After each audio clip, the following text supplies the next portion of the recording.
దేవునికి స్తోత్రం. హల్లెలూయా. ఈ సమయంలో వాక్యంలోకి వెళ్ళే ముందు చిన్న ప్రార్థన చేసుకుందాం. అందరూ తలవంచి కళ్ళు మూసుకోండి. మహాపరిశుద్ధుడా, పరలోకమందున్న దేవ, మీ నామానికి వందనాలు, స్తోత్రములు. కూడి వచ్చిన ప్రతి ఒక్కరిని మీరు దీవించండి, బలపరచండి తండ్రి. కొద్దిసేపు మీ వాక్యాన్ని పంచుకుంటుండగా కావాల్సిన జ్ఞానము, బలము, శక్తిని మీరు దయచేయండి తండ్రి. ఎస్ఐను గొప్ప దేవుడు, బలవంతుడు, మమ్మల్ని బలముగా మార్చుకుని అడుగుతున్నాను తండ్రి.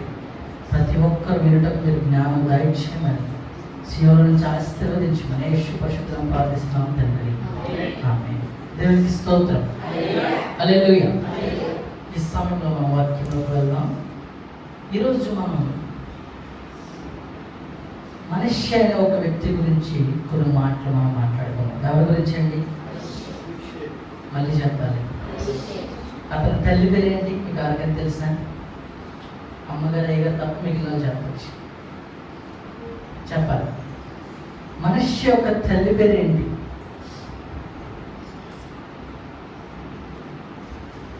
చూసిగా చూడకుండా చెప్పాలి. మనిషి యొక్క తల్లి పేరు ఏంటి చెప్పాలి నాకు తెలీదా? తండ్రి పేరు? కొన్ని మాటలు మనం మనిషి గురించి నేర్చుకున్నాం ఈరోజు. మనిషి యొక్క తల్లి పేరు హెప్సిబా. ఏంటి? హెప్సిబా. తండ్రి పేరు ఎజికియా. తండ్రి పేరు ఏంటి? ఎజికియా. ఈ మనిషి అనేవాడు 12 సంవత్సరాలకే రాజు అయిపోయాడంట. ఎన్ని సంవత్సరాలకి చెప్పాలి? ఎన్ని సంవత్సరాలకి అయిపోయాడు రాజు? 12 సంవత్సరాలు అంటే వయసులో ఏం చేస్తాం మనం? ఆడుకుంటాం, లేకపోతే అల్లరి పనులు చేస్తూ ఉంటాం, అవునా కదా? అలాంటి వయసులోనే దేవుడు ఈ మనిషిని రాజుగా మార్చాడు. ఎలా మార్చాడు? రాజుగా. For 12 years, just for the 12 years అన్ని ఇచ్చాడు దేవుడు. ఆస్తి, ఐశ్వర్యం, ప్రతిదీ ఇచ్చేసాడు దేవుడు. మరి ఇచ్చినప్పుడు మనోడు ఏం చేస్తాడు? దేవుడు అన్ని ఇచ్చేసాడు. చిన్న వయసులోనే రాజ్యానికి అధికారం ఇచ్చేసాడు 12 సంవత్సరాలకే. ఎందుకంటే తన తల్లి తండ్రి ప్రార్థన. హిజ్కియాని చూస్తే మనం మంచి ప్రార్థన పరుడు. తన కష్టం వచ్చినప్పుడు, ఇబ్బంది వచ్చినప్పుడు, ఆ యొక్క అనారోగ్యం వచ్చినప్పుడు ఏం చేశాడు తెలుసా? ప్రార్థించాడు. కేవలం ప్రార్థన మాత్రమే చేశాడు. అటు ఇటు చూడలేదు, లేదా అటువైపు వెళ్ళిపోదాం ఇటువైపు వెళ్ళిపోదాం అనుకోలేదు. ప్రార్థన చేశాడు. ప్రార్థన చేసి దేవుని బతిమాలుకుంటే దేవుడు ఏం చేశాడు తెలుసా? ఇంకొక 15 సంవత్సరాలు ఏం చేశాడు? ఆయుష్ ప్రసాదించాడు. తన తండ్రి ప్రార్థన, తన తల్లి ప్రార్థన వల్ల దేవుడు 12 సంవత్సరాలకే అన్నీ ఇచ్చేసాడు. రాజ్యానికి అధిపతిగా చేశాడు. ఆస్తి, ఐశ్వర్యం లేనిదంటూ లేదు. అలా ఇచ్చినప్పుడు ఏమైపోయాడు తెలుసా? ఏం చేశాడో తెలుసా? చూద్దాం.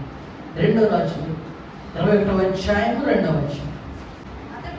అతడు యెహోవా దృష్టికి చెడుతనము జరిగించుచు ఇశ్రాయేలు ఎదుట నిలవకుండా యెహోవా వెళ్ళగొట్టిన జనములు చేసినట్లు హేయ క్రియలు చేయుచూ వచ్చెను. దేవునికి స్తోత్రం. ఏం చేస్తున్నాడంటే? హేయ క్రియలు చేస్తున్నాడంట. హేయ క్రియలు అంటే మంచి క్రియలు కాదు, భయంకరమైన హేయ క్రియలు చేస్తున్నాడంట. దేవుడు అన్నీ ఇచ్చాడు. రాజ్యానికి అధిపతిగా చేశాడు. ఆస్తి, ఐశ్వర్యం లేనిదంటూ లేదు. ప్రతిదీ ఇచ్చాడు. కానీ ఏం చేస్తాడు తెలుసా? దేవుని విడిచిపెట్టి దేవుని బాటలో నడవకుండా హేయ క్రియలు చేయడం మొదలు పెట్టాడంట. ఏం చేస్తున్నాడంట? హేయ క్రియలు అంటే దేవునికి ఇష్టం లేనటువంటి క్రియలు.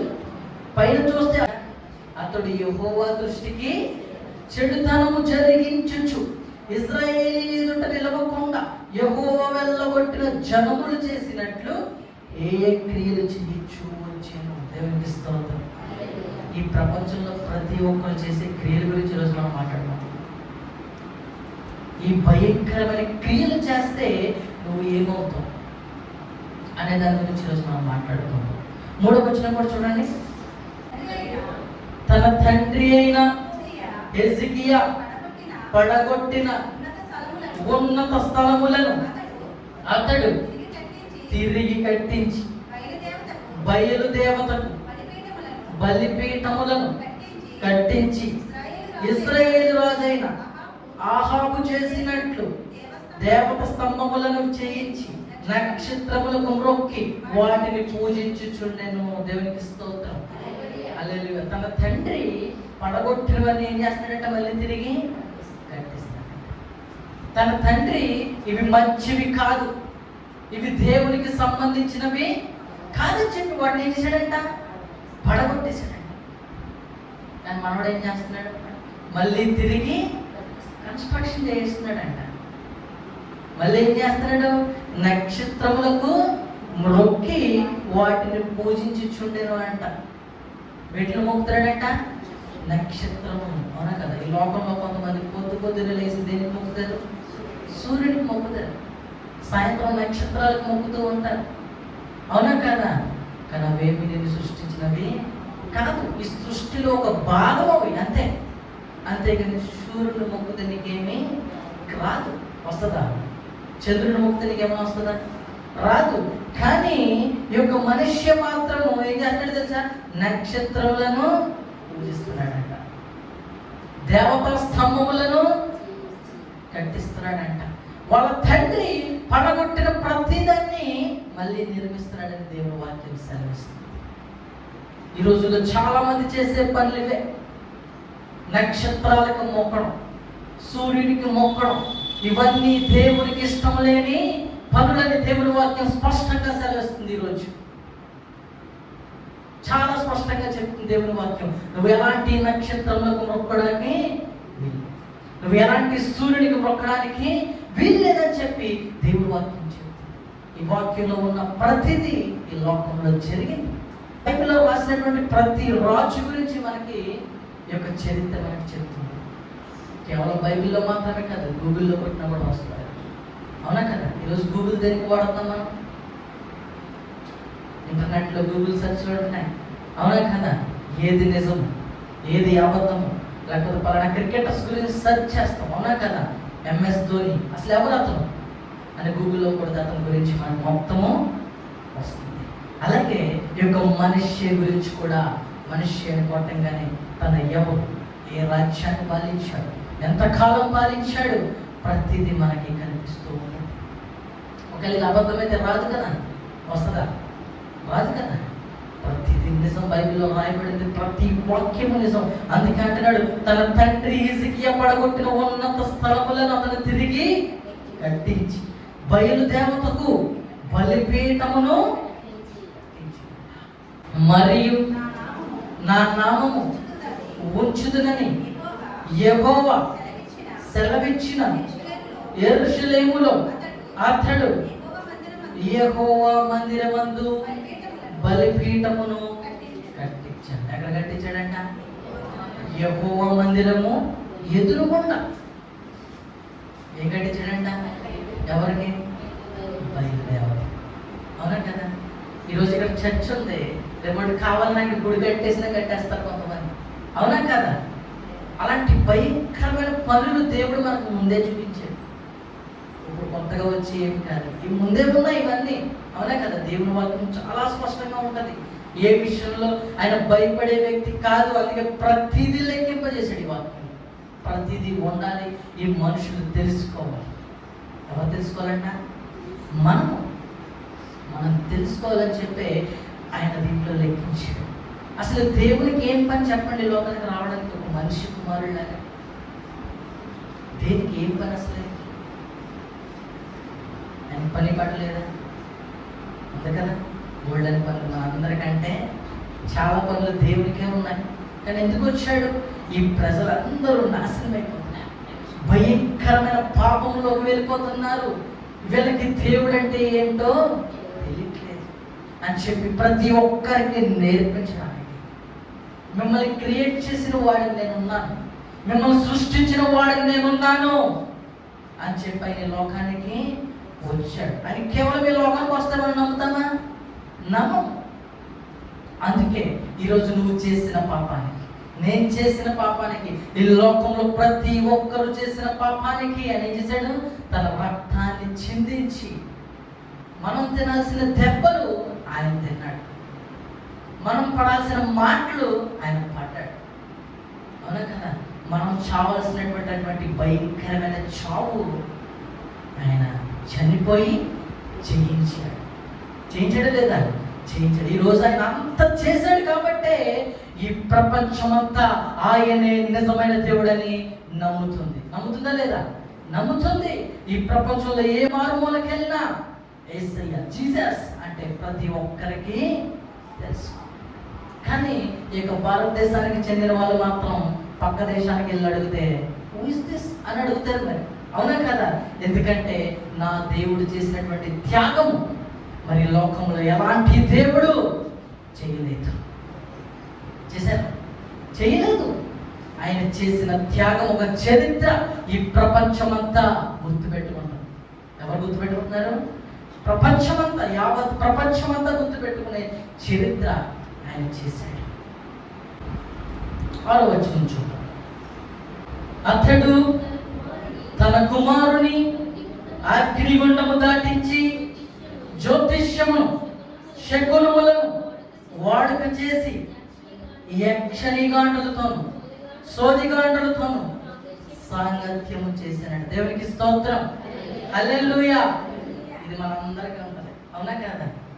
ఈ ప్రపంచంలో ప్రతి ఒక్కరూ దీంట్లోకి వెళ్ళి బయటకు వస్తూ ఉంటారు. ఏం చేస్తున్నాడంటే ఇక్కడ అతడు తన కుమారుణ్ణి అగ్నిగుండము దాటించి ఏం చేస్తాడంట? ఏం దాటిస్తాడంట? అగ్నిగుండము. నిప్పులు వేసేసుకుని అటు ఇటు నడిచేస్తూ ఉంటారు. జ్వరం వస్తాయి కొంతమంది. ఆడెవడికో జ్వరం వచ్చిందని నేను నడిచేస్తాను రియల్ నిప్పుల మీద నీ కోసం, నీకు రేపు పొద్దుటికి జ్వరము. ఆడికి జ్వరం తొక్కుతుంది తెలియదు, నీకు కాళ్ళు అయితే పోతాయి. పొద్దుటి ఏమవుతాయి? పోతాయి. ఇక్కడ మరి రాజు ఉండి జ్ఞానం లేకుండా ఎలాంటి పనులు చేస్తున్నాడు చూసారా? చాలా మంది ఇవేమి తెలియనుకుంటారు. దేవుడు ముందే రాశాడు. ఎప్పుడో ఇలాంటి పనులన్నీ చేస్తారు ఈ ప్రజలు. నిప్పులు అక్కడి నుంచి అక్కడ దాకేసేసుకుని ఏం చేస్తారు? నడుచుకుంటూ వెళ్ళిపోతారు. దానివల్ల ఏమో ఉపయోగమా? లేదు. దానివల్ల నీ కాళ్ళు పోతే తప్ప నీకు ఎలాంటి ఉపయోగమో లేదు. అందుకే అంటాడు దేవుడు, అతడు తన కుమారుణ్ణి అగ్నిగుండము దాటించి జ్యోతిష్యమునంట. ఏంటి? జ్యోతిష్యమును, తర్వాత శకునమును వాడుక చేసి జ్యోతిష్యాలతో వెళ్తున్నాడంట. అవునా కదా? వాడు చెప్పింది ఒకటి జరగవచ్చు, లేదా 2 జరగవచ్చు. ఏదో చెప్తాడు, నోటుకు వచ్చింది, అది నిజమని వేసుకున్నాడు. చెప్పిందల్లా మనము, అవునా కదా? ఇప్పుడు ఎలా తయారైంది తెలుసా? ఫోన్ నెంబర్లు ఇచ్చేసి ముందుగా మీరు మాకు 20,000 వేసేయండి, తర్వాత మేము ఏంటో చూసుకుంటామనే రేంజ్కి వెళ్ళిపోయారు. వాళ్ళే కాదు, మన దేవుల్లో కూడా అలాగే ఉన్నారు. స్క్రీన్ల మీద ఇచ్చేస్తున్నారు. ఆర్థిక సమస్యలు, బాధలు, శోధనలు, ఇబ్బందులు, పిల్లలు పుడతలేదా, లేకపోతే ఇంకేదో పుడతలేదా, ఏంటి ప్రతిదీ స్క్రీన్ల మీద పైనుంచి కింద వరకు ఇచ్చేసుకుని ప్రతి ఒక్కరు ఫోన్ నెంబర్లు ఇచ్చేస్తున్నారు. దేవుడు ముందుగానే చెప్తున్నాడు ఇలాంటి భయంకరమైనవన్నీ ఈ లోకంలో జరుగుతాయి. చూసారా మాట్లాడుతున్నారు? చాలా మందికి తెలియదు ఇవన్నీ, కానీ దేవునికి ముందే తెలుసు. ఈ ప్రపంచం ఎంత భయంకరంగా ఉంటుంది కాబట్టి మీరు జాగ్రత్తగా ఉండాలి. కాబట్టి అందుకే అంటారు ప్రతి ఒక్కరు బైబిల్ చదవండి అని. బైబిల్ చదివితే ఇవన్నీ మనకి తెలుస్తాయి. చదవకపోతే తెలుస్తానా? తెలీదు. బైబిల్ చదివితేనే తెలుస్తుంది. ఈరోజు నీ ఇంట్లో ఎలాంటి శోధన, ఎలాంటి ఇబ్బందులు ఏమైనా సరే కేవలం దేవుడు ఒక్కట మాత్రమే దగ్గరించుకోవాలన్నాడు, ప్రార్థన.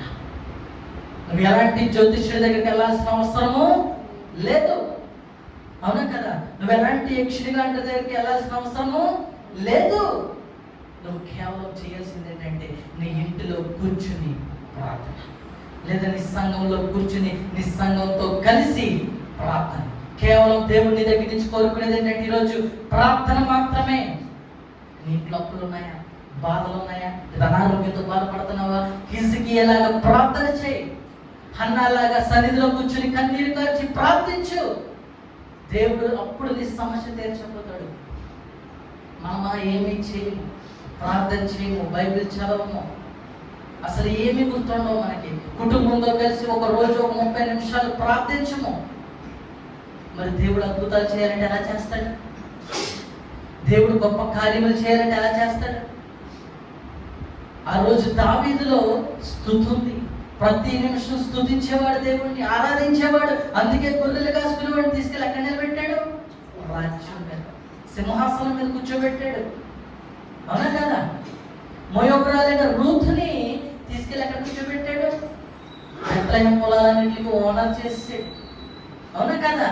ఆ పొలాల్లో ఎవలేరుకునే ఆమెను తీసుకెళ్ళి డైరెక్ట్ ఆ పొలాలన్నింటికి ఏం చేశాడు? ఓనర్గా మార్చేసాడు. మార్చాడా లేదా? మార్చాడు. మరి బొమ్మలు చేసుకున్న అబ్రహాముని కొన్ని కోట్లకే అధిపతిగా చేసేసాడు. ఈరోజు మన దగ్గర ఏమీ లేదంటే ఎందుకు లేదు? మన జీవితంలో ప్రార్థన లేదు. మన జీవితంలో దేవునితో సరైన సహవాసం లేదు. అందుకే మన దగ్గర ఏమీ లేదు. ఈరోజు మనిషికి అన్నీ ఉన్నాయి, కానీ గర్వం పెరిగిపోయి ఏం చేస్తున్నాడు తెలుసా? దేవుడు మనకు అన్ని ఇచ్చినప్పుడు ఏదైనా చిన్న డిస్టర్బెన్స్ జరిగినప్పుడు మనకి గర్వం పెరిగిపోయి జ్యోతిష్యాల దగ్గర వెళ్ళిపోతూ ఉంటాం, యక్షిణి గాండ్ల దగ్గరికి వెళ్ళిపోతూ ఉంటాం. వెళ్తామా లేదా? వెళ్ళిపోతాం. మీ లోకంలో చాలా మందిని చూస్తూ ఉంటాను నేను అలాంటి వారిని. భయంకరమైన వ్యాసాలు, భయంకరమైన వ్యసనాలు, వాటిల్లోకి వెళ్ళి డబ్బులు నాశనం చేసుకోవడం తప్ప నీకు వచ్చే ఒక రూపాయి కూడా ఉండదు. నువ్వు కేవలం నువ్వు చేయాల్సింది ఏంటంటే ప్రార్థన. ఇంకొంతమంది ఆయన బైబిల్లో జ్యోతిష్యం ఉందట. మరి దేవుడి మీద జ్యోతిష్యాల గురించి ఎందుకు రాశాడు ఇక్కడ? వాటిని నమ్మకండి అని. ఒక్కొక్కరు వాళ్ళ నోటుకు వచ్చిన మాటలు మాట్లాడుతున్నారు ఈరోజు పరిశుద్ధ గ్రంథం గురించి. దేవునికి స్తోత్రం. మళ్ళీ చదవడం వచ్చిన తడు తన కుమారుణ్ణి అగ్నిగుండము దాటించి జ్యోతిష్యమును శకునములను వాడుక చేసి యక్షిణిగాండ్లతోనూ సోదిగాండ్లతోనూ సాంగత్యము చేశాడట. ఎవరు చేస్తాడట? సోదిగాండ్లతో. అవునా కదా? ఈ పళ్ళంగా వచ్చేస్తారు కొంతమంది, సోది చెప్తానమ్మా. ఏం చెప్తారంట? సోది చెప్తానమ్మా, మీ అందరికి సోది చెప్తాను. చెప్తాను లేదా? నువ్వు 200 ఇస్తే దేవుడు నీకు 10,000 ఇస్తాడు. ఇలాంటి భయంకరమైన మాటలు చెప్పి మనల్ని ఏం చేస్తారంటే నమ్మిస్తారు. అవునా కదా? ఏం చేస్తారు? నమ్మిస్తారు. అవన్నీ మనం నిజమనుకుని వాటి వైపు తిరిగిపోతూ ఉంటాం. దేవుని వాక్యం చెప్తుంది ఏంటో తెలుసా? నువ్వు 7 వారాలు ప్రార్థనలే పెట్టగలవు. నువ్వు ఎక్కడికి వెళ్ళాల్సిన అవసరం లేదు. నిజముగా దేవుడు నీతో ఉంటే నువ్వు చేయాల్సింది ఏంటంటే కేవలం ప్రార్థన. ప్రతి క్షణమైన జ్ఞాపకం చేసుకుని ప్రార్థించు, అంతే చాలు. దేవుడు అది తప్ప నీ దగ్గర నుంచి కోరుకునేది ఏమీ లేదు. అవునా కదా? దావీదు అందరినీ చూస్తారు. వాళ్ళు ఏమన్నా సంఘాలకు వెళ్ళిపోయి అటు ఇటు వెళ్ళిపోయి ప్రార్థన చేశారా? చెప్పాలి. లేదా ఆ రోజుల్లో స్వస్థత సార్లు ఉన్నాయా? నాకు అక్కడికి వెళ్తే స్వస్థత కలిగేది, ఇక్కడికి వెళ్తే స్వస్థత కలిగేద్దని ఏమీ లేవు. వాళ్ళు చేసింది ఏంటంటే ప్రార్థన. ఆ ప్రార్థన నువ్వు ఎక్కడుండి చేసినా సరే దేవుడు నీకు జయాన్ని ఇస్తాడు. ఎక్కడుండి చేసినా సరే. కానీ మన విశ్వాసము అక్కడ ఉండదు, ఎక్కడో ఉంటుంది. మన విశ్వాసాన్ని బట్టికెళ్ళి ఎక్కడో పెడతాం మనం. నిజముగా ఒక స్థానిక సంఘానికి మన విశ్వాసాన్ని చూపించలేకపోతున్నాం. మనం వేరే సంఘాల మీద విశ్వాసాలు ఉంటాయి, కానీ మన సంఘం మీద ఎప్పుడైతే నీ నిజమైన విశ్వాసం ఉంటుందో అప్పుడు నీ జీవితంలో అద్భుతాలు జరగడము స్టార్ట్ అవుతాయి. అవుతాయి లేదా? అవుతాయి. ముందుగా నువ్వు పెట్టాల్సింది ఏంటంటే విశ్వాసం. ఆ విశ్వాసం నువ్వు ఎప్పుడైతే పెడతావో తప్పకుండా నీ జీవితంలో అద్భుతాలు స్టార్ట్ అవుతాయి. షడ్రక్ మెషక్ అబేద్నెగోను జ్ఞాపకం చేసుకుంటే వాళ్ళు ఏం చేస్తారు తెలుసా? ఆ యొక్క రాజు నెబుకద్నెజర్ ప్రతి ఒక్కరిని వచ్చి ఆ యొక్క విగ్రహాన్ని ఏమన్నాడు? మొక్కమన్నాడు. ఏమన్నాడు? మొక్కండి విగ్రహానికి అన్నాడు. కానీ ఆ ముగ్గురు మాత్రం మొక్కమంటే మొక్కము. ఎందుకంటే మా దేవుడు నిజమైన వాడు, ఇలాంటి విగ్రహాల్లో ఉండడు, ఇలాంటి రాళ్ళల్లో ఉండే దేవుడు నా దేవుడు కాడు. నా దేవుడు నిజమైన దేవుడు. ఈ విగ్రహానికి మేము ఎప్పటికీ మొక్కమని అలాగే నిలబడ్డారు. వెంటనే రాజు ఆ బలమైన సైనికులు తీసుకొచ్చి ఆ అగ్నిగణంలో పడేశాడు. అయినా సరే ఎంటుకు కూడా కాలేదని బైబిల్ వాక్యం సెలవిస్తుంది. ఏం కాలేదంట? తల వెంట్రుకు కూడా కాలేదంట. ఈరోజు దేవుని కోసం నువ్వు నిలబడతావు. ఆ ముగ్గురు అక్కడ దేవుని కోసం నిలబడ్డారు. దేవుడు నీ కోసం నిలబడతాడు. అవునా కదా? ఈరోజు ఎవరి కోసం నిలబడాలి? దేవుని కోసం నిలబడాలి. దేవుని కోసం నువ్వు నిలబడితే దేవుడు ఎవరి కోసం నిలబడతాడు? నీ కోసం నిలబడతాడు. ఆ ముగ్గురు దేవుని కోసం నిలబడ్డారు. మేము మొక్కమంటే మొక్కం. చచ్చిపోయినా పర్లేదు, మమ్మల్ని అగ్నిగుండంలో ఏ చేసినా పర్లేదు, వేసేసారు. అయినా సరే ఏమైందంట, ఇంటికి కూడా అట్టుకోలేదంట. ఆ అద్భుతాన్ని చూసి ఆ రాజు కూడా యేసయ్యా నువ్వే నిజమైన దేవుడు ఏం చేశాడంట, సాష్టాంగ నమస్కారం చేశాడంట. అక్కడే సాష్టాంగ నమస్కారం. ఎప్పుడైతే దేవుని కోసం నిలబడతావో దేవుడు నీ కోసం నిలబడ్డానికి ఆయన ఏం చేస్తాడు, సంసిద్ధుడై ఉంటాడు. నా దేవుడే అన్నీ నువ్వు అనుకుంటే నా విశ్వాసలే నాకు అన్నీ ఆయన అనుకుంటాడు. కానీ మనం దేవుడిని అనుకోం, అలాగే ప్రజలను అనుకుంటున్నాం, ఒక సాధారణ మనుషులను అనుకుంటున్నాం నాకు అన్నీ ఈయనే అని. నువ్వు ఎప్పుడైతే ఒక మనిషిని పూజించడం మొదలు పెడతావో దేవుడు అంటున్నాడు నిన్ను అసహించుకుంటాను.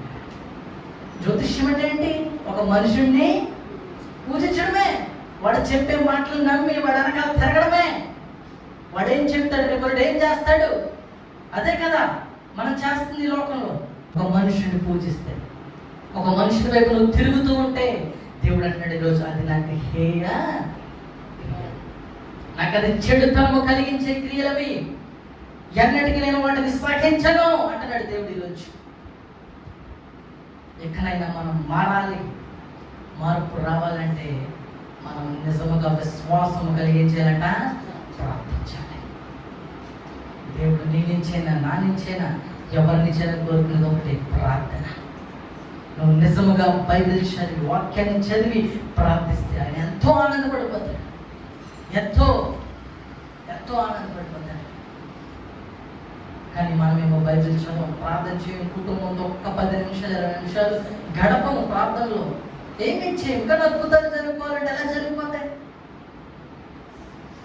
దేవుణ్ణి తెలుసుకుని కూడా అద్భుతాలు జరగలేదంటే అది నీ తప్పు, ఆయన తప్పు కాదు.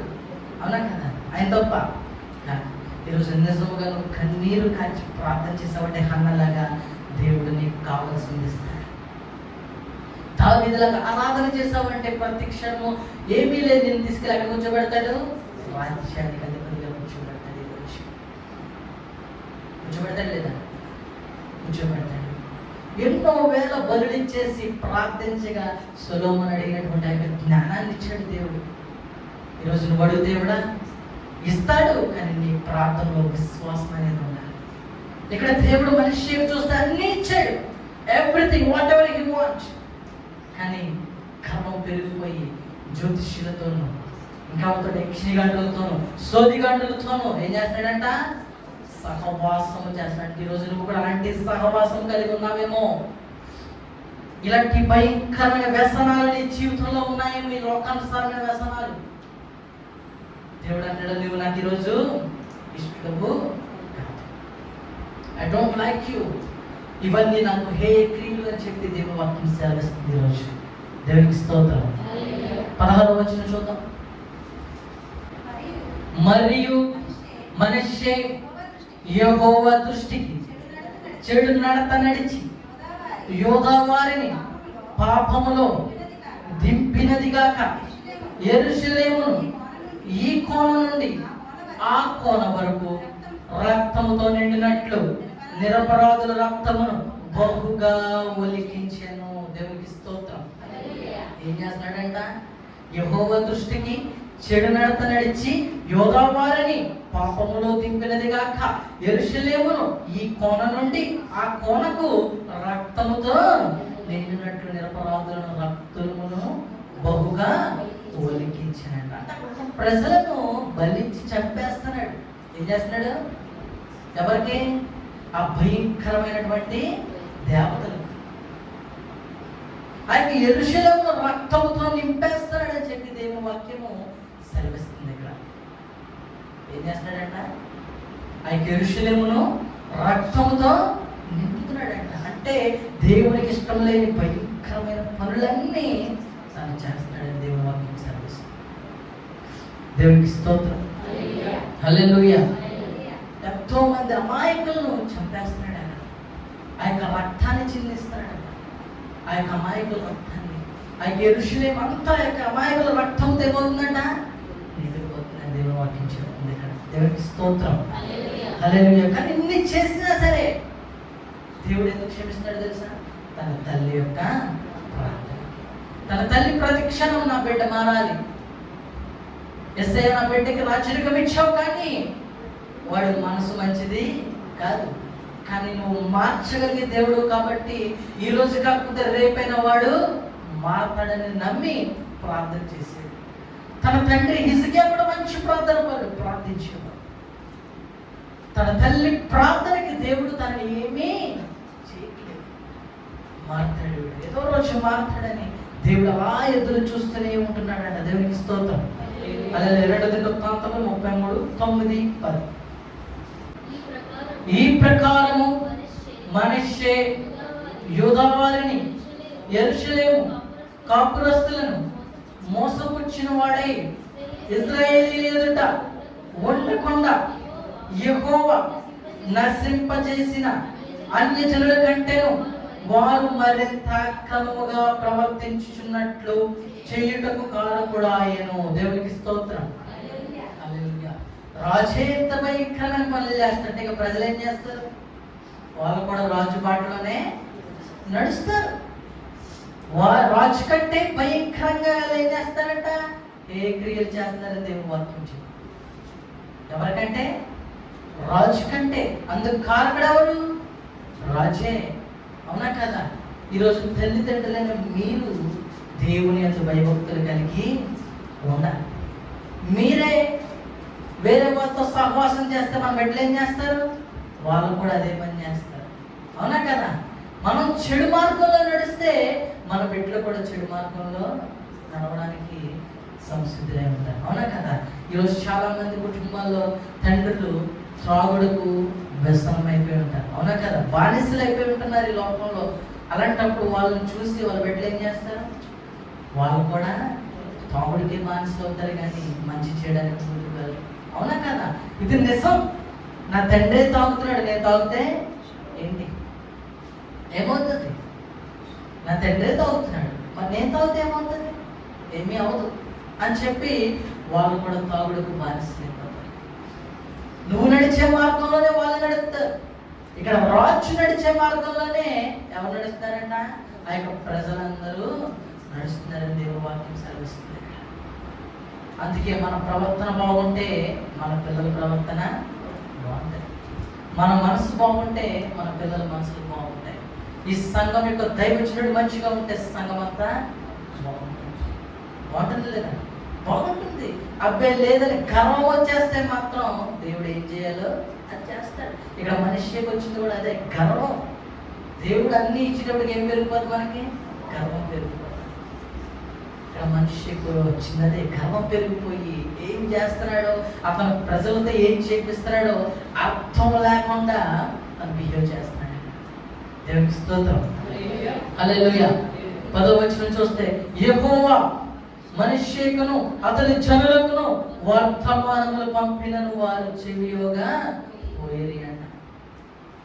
అరే ఈ పాపములు ఇక్కడతో గట్టిపెట్టండి, ఇక్కడ చాలు అని చెప్పి దేవుడే పంపాడంట వర్తమానం. ఎక్కడైనా మారండి, లేకపోతే తర్వాత ఏం జరుగుతుందో మీకు తెలియదు. ఇప్పుడు దాకా నీ తల్లి ప్రార్థన నేను చూసి ఆగానేమో, కానీ ఇక్కడి నుంచి ఆగను అని చెప్పి ఒక వర్తమానం పంపాడు. ఒక స్వీట్ వార్నింగ్ మాట. ఎవరికి? మనిషికి. ఎక్కడైనా మారు, ఎక్కడైనా నీ మనసు మార్చుకో, అటు ఇటు కాదు, నా వైపు చూడు అని చెప్పి దేవుడు ఒక మంచి వార్నింగ్ ఇవ్వడం మొదలు పెట్టాడు. అయినా సరే ఏం చేశారంట? వినలేదు, చెవియోగా పోయిరని చెప్పి దేవుడు వాక్యం సెలవిస్తుంది. చాలా మంది కొన్ని మంచి మాటలు చెప్తా ఉంటారు, చిన్నోళ్ళైనా పెద్దోళ్ళైనా వినరు. వాళ్ళ చెవికి ఎక్కువ మాటలు, ఎందుకంటే అది మంచి కాబట్టి. అవునా కదా? అదే చెడు మాటలు మాట్లాడితే మీకు 30 లక్షలు ఇప్పించేస్తాను నా దగ్గర రండి అంటే ఎలా ఉంటుంది? అది వెంటనే వాడు మాట మనము వినడానికి పరిగెత్తేస్తాం. అవునా కదా? అదే మంచి మాటలు చెప్పారు, వాళ్ళని నమ్మకండి, జాగ్రత్తగా ఉండండి అంటే నమ్ముతాడా? వింటారా మన మాటలు? ఏదో అలాంటి పరిస్థితుల్లో మనం ఉంటుంది లోకంలో. అవునా కదా? నిజముగా నీ మాట అంటే మనకి బాధలు ఎందుకు, కష్టాలు ఎందుకు? అంతే కదా? కానీ దేవుడి మాట మనం వినం, మంచిగా చెప్పే వాళ్ళ మాటలు మనం వినం. ఎవడైతే రా తాగుదాం, దాన్ని ఎంజాయ్ చేద్దామంటే అలా వెనకాల పరిగెత్తుకుంటూ వెళ్తారు. అవునా కదా? అట్ల వల్ల నీకు చెడు తప్ప మంచిది ఉండదు. రాలా చదువుకుందాం, కంబైన్ స్టడీస్ చేద్దాం, ఈరోజు ఒకటి నేర్చుకుందాం, తొందరలో ఎగ్జామ్స్ వస్తున్నాయి కదా అంటే వస్తాడా? రాడు. చదువు పేరుతో తాగుతూ రూమ్లో కూర్చునంటే ముందే రెడీగా ఉంటారు. అవునా కదా? దేవుడి వాక్యం కూడా అదే చెప్తుంది. నువ్వు చేసే పనులే మన పిల్లల మీద ఎఫెక్ట్ అవుతాయి. అవునా కదా? మనం ఎలా ఉంటేనే మన పిల్లలు ఎలా ఉంటారు. అవునా కదా? ఒక రాజు సరిగ్గా ఉంటేనే తన పాలన బాగుంటుంది. రాజు సరిగ్గా లేకపోతే ప్రజలు ఏమైపోతారు? వాళ్ళు కూడా ఇవే పనులు చేస్తూ ఉంటారు, భయంకరమైన పనులు. అందుకే దేవుడు మంచి స్వీట్ వార్నింగ్ పంపాడు. అయినా సరే వాళ్ళు ఎవ్వరూ వెంటలేదు. మంచి చెప్తే ఎవ్వడం వినడు. అవునా కదా? దేవుడు మంచి చెప్తున్నాడు. ఎవరే ఎక్కడైనా మారండి, ఎక్కడైనా మంచిగా బ్రతకండి, అవేమీ మీకు వద్దు, మీకు కావాల్సినవన్నీ నేను ఇచ్చాను, వాటితో మీరు హ్యాపీగా ఉన్నాడని చెప్పాడు. అయినా సరే వినలేదు. వినకపోయేసరికి ఏమైనా చూద్దాం. 2 దినవృత్తాంతములు 33:11. కాబట్టి యెహోవా అష్షూరు రాజు యొక్క సైన్యాధిపతులను వారి మీదకి రప్పించాడు. మనిషి తప్పించుకుని పోకుండా వారు అతని పట్టుకుని గొలుసులతో బంధించి అతను బబులోనుకు తీసుకుని ఏం చేశాడు దేవుడు? వెంటనే అష్షూరు రాజు యొక్క సైన్యాధిపతులను ఇక్కడికి రప్పించేశాడు. వీడు నా మాట అంటే వీడికి ఏదోటి చెయ్యాలి.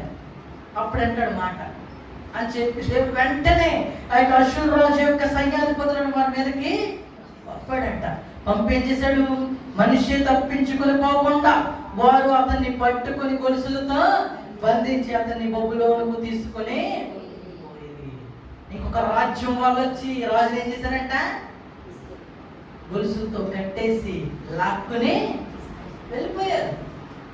వెళ్ళిపోయి ఏం చేశాడు చూద్దాం. అతడు శ్రమల్లో ఉన్నప్పుడు ఏం చేశాడంట? చదవ ఉన్నప్పుడు తన దేవుడైన యెహోవాను బతిమాలుకుని ఇప్పుడు వచ్చాడు లైన్లోకి. ఎప్పుడు వచ్చాడు లైన్లోకి? శ్రమలో ఉన్నప్పుడు. అన్నీ ఉన్నప్పుడు అప్పు నాకు దేవుడు అవసరమే లేదు. ఇప్పుడు శ్రమల్లోకి వచ్చినప్పుడు, చేతులకు గొలుసు తగిలినప్పుడు ఏం గుర్తొచ్చాడు? దేవుడు. అగ్నిమండాలు గుర్తుకు రాలేదు, జ్యోతిష్యుడు గుర్తుకు రాలేదు, యక్షిణి గంటలు గుర్తుకు రాలేదు, సోది గంటలు గుర్తుకు రాలేదు. నిజమైన దేవుడు గుర్తుకొచ్చాడు. అవునా కదా? ఎవరు గుర్తొచ్చారంట? నిజమైన దేవుడు గుర్తొచ్చాడు. ఈరోజు శ్రమల్లో ఉన్నప్పుడే దేవుడు గుర్తొస్తా ఉంటాడు చాలా మందికి. అన్నీ ఉన్నప్పుడు మాత్రం ఆడి దగ్గరికి ఈడి దగ్గరికి అటు ఇటు గొంతులు వేసుకుంటూ తిరుగుతారు. కానీ శ్రమల్లో ఉన్నప్పుడు మాత్రం నిజమైన దేవుడు గుర్తొస్తూ ఉంటాడు. ఇక్కడ అదే చెప్తున్నాడు. అతడు శ్రమల్లో ఉన్నప్పుడు తన దేవుడైన యెహోవా ఏం చేశాడు? మొదటిగా బతిమాలుకుని, రెండోది తన పితరుల దేవుణ్ణి సన్నిధిని తనను తాను బహుగా తగ్గించుకొని, రెండోది ఏం చేశాడంట? బహుగా తగ్గించుకున్నాడు. నిన్నటిదాకా అస్సలే ఆ యాటిట్యూడ్కి అంతులేదు మాట. కానీ ఈరోజు ఏమైపోయాడు? తగ్గించుకుని. మొదటిగా ఏం చేశాడు? బతిమాలుకున్నాడు. రెండవదిగా తగ్గించుకున్నాడంట. కింద చూస్తే ఆయనకు మొరలిడిగా. మూడవదిగా ఏం చేశాడు? ప్రార్థించాడు. ఏం చేశాడు? ప్రార్థించాడు. చూసారా? ఎంత కష్టంలో ఉన్నా సరే మనం చేయాల్సింది ఏంటో తెలుసా? దేవుణ్ణి బతిమాలుకోవడం. మొదటి జ్ఞాపకం పెట్టుకోవడం. ఏం చేయాలి? బతిమాలాలి ఆయన్ని. ఇప్పుడు దాకా నువ్వు చేసిన ప్రతి పాపములకి యేసయ్య నన్ను క్షమించు అని చెప్పి నువ్వు మొదటిగా బతిమాలాలి. రెండోదేంటి? నువ్వు ఎక్కడ తగ్గకపోయినా పర్లేదు కానీ దేవుడి దగ్గర నీ మోకాలు వంగాలి, తగ్గించుకోవాలి దేవుడి దగ్గర. మూడవది ప్రార్థించాలి, మొరలిడాలి. ఏం చేయాలి? నువ్వు ప్రార్థన చేయాలంటే. నువ్వు ఎప్పుడైతే ఈ 3 పనులు చేస్తావో ఏం చేశాడు? వెంటనే ఆయన అతని విన్నపములను ఆలకించి, వెంటనే దేవుడు ఏం చేశాడు? విన్నపములను ఆలకించాడు. వెంటనే నీ జీవితంలో పడి 3 ఉంటే ఈరోజు నీ యొక్క భయంకర బాధలకి, అప్పులకి, శోధనకి ఏదైనా సరే నీ జీవితంలో వెళ్ళిపోతాయి. మనిషి ఇక్కడ అదే చేశాడు కదా. ఏం చేశాడు? మొదటిగా బతిమాలుకున్నాడు, రెండోది తగ్గించుకున్నాడు, మూడోది ప్రార్థన చేశాడు. ఎప్పుడైతే నీ జీవితంలో ఈ 3 ఉంటాయో నువ్వు ఎక్కడికి వెళ్ళాల్సిన అవసరమో లేదు. నీకు కావాల్సింది నీ ఇంటికే వస్తుందని దేవుని వాక్యం సెలవిస్తుంది. దేవునికి స్తోత్రం. ఆయనకు మొరలిడిగా ఆయన అతని విన్నపములను ఆలకించి యెరూషలేమునకు అతని రాజ్యంలోనికి అతన్ని తిరిగి తీసుకుని వచ్చినప్పుడు యెహోవా దేవుడై ఉన్నాడని మనిషే. ఈరోజు మన అందరికీ తెలుసు ఆయనే దేవుడు, ఆయన నిజమైన వాడని. అవునా కదా? మనం ఒకరు చెప్పాల్సిన అవసరము లేదు, ఎందుకంటే మనకు ఆయన గురించి తెలుసు కాబట్టి. తెలిసి కూడా ఇలాంటి భయంకరమైన పనులు చేశామంటే మాత్రం దేవుడు ఊరుకోడు. ఉన్న కష్టాల కంటే ఇంకా కష్టాలు తెచ్చేస్తాడు. ఉన్న భయంకరమైన రోగముల కంటే ఇంకా భయంకరమైన రోగములు తెచ్చేస్తాడు.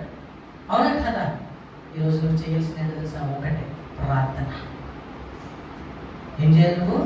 ప్రార్థన. యెహోషువ కూడా అదే చెప్తాడు, ఈ రోజే నీ జీవితంలో అద్భుతం జరుగుతుంది. అది నువ్వేం చేయాలి? ప్రార్థన కాదు, నీ మనసుని ఈ రోజు నువ్వు శుభ్రపరచుకోవాలని చెప్తాడు. యెహోషువ 3వ అధ్యాయంలో ఏం చెప్తాడు? ఈ రోజే నీ మనసును నువ్వు పరిశుద్ధపరచుకోవాలి, అప్పుడే నీ జీవితంలో ఏం జరుగుతుందంట? అద్భుతాలు. ఈ రోజే దేవుడు నీ జీవితంలో అద్భుతం చేయాలని వస్తున్నాడు. అందుకు నీవు నీ మనసును శుభ్రపరచుకుని పరిశుభ్రపరచుకుంటే ఈ రోజే, రేపు ఎల్లుండి కూడా కాదు, ఈ రోజే. అందుకు నువ్వేం చేయాలి? బతిమాలుకుని దేవుని యందు తగ్గించుకొని ప్రార్థించుకొని నీ మనసును శుభ్రపరచుకుంటే దేవుడు ఈ రోజే నీ జీవితంలో ఏం చేస్తాడంట? అద్భుత కార్యం చేస్తాడు. అద్భుతం. అలాంటి అద్భుతములు మన జీవితంలో జరగాలంటే మనం కూడా మనిషిలాగా జీవించకూడదు, మనిషిలాగా మారాలి. మారి నిజమైన దేవుడు ఆయనే అని తెలుసుకోవాలి. దేవుడి మాటలు దీవించును గాక. అందరూ తల నుంచి కళ్ళు మూసుకుంటే ప్రార్థన చేసుకోండి. మహాపరిశుద్ధుడా, పరలోకమందున్న దేవా, మీ నామానికి వందనములు, స్తోత్రం. కూడి వచ్చిన ప్రతి ఒక్కరిని మీరు దీవించండి, బలపరచండి తండ్రి. కొద్దిసేపు ఈ మాటలు మేము మాట్లాడుకున్నాం తండ్రి, మరి మాతో మాట్లాడాలి తండ్రి. మీకు వందనములు, స్తోత్రం. మనిషి ఏ రీతిగా జీవించాడు అట్లా కాదు, కానీ ఏ రీతిగా మారాడు, ఏ రీతిగా మిమ్మల్ని బతిమాలుకున్నాడు, ఏ రీతిగా మీ ఎదురు తగ్గించుకున్నాడు, ఏ రీతిగా నీకు ప్రార్థించాడో అటువంటిది మాకు నేర్పమని, మా జీవితాలు ఇంకా మేము అటువైపు ఉంటే మమ్మల్ని మీ వైపు తిప్పుకోమని, మా ప్రార్థన విన్నపం మీరు ఆలకించుకోవడం ప్రతి ఒక్కరిని మీరు దీవించి మీ వాక్యానుసారమైన జీవితాలు జీవించే భాగ్యాన్ని దయచేయమని, శివుల నుంచి గొప్ప కార్యములు చేయమని యేసు పరిశుద్ధ నామమున ప్రార్థిస్తున్నాము తండ్రి. ఆమేన్. అందరికీ వందనాలు.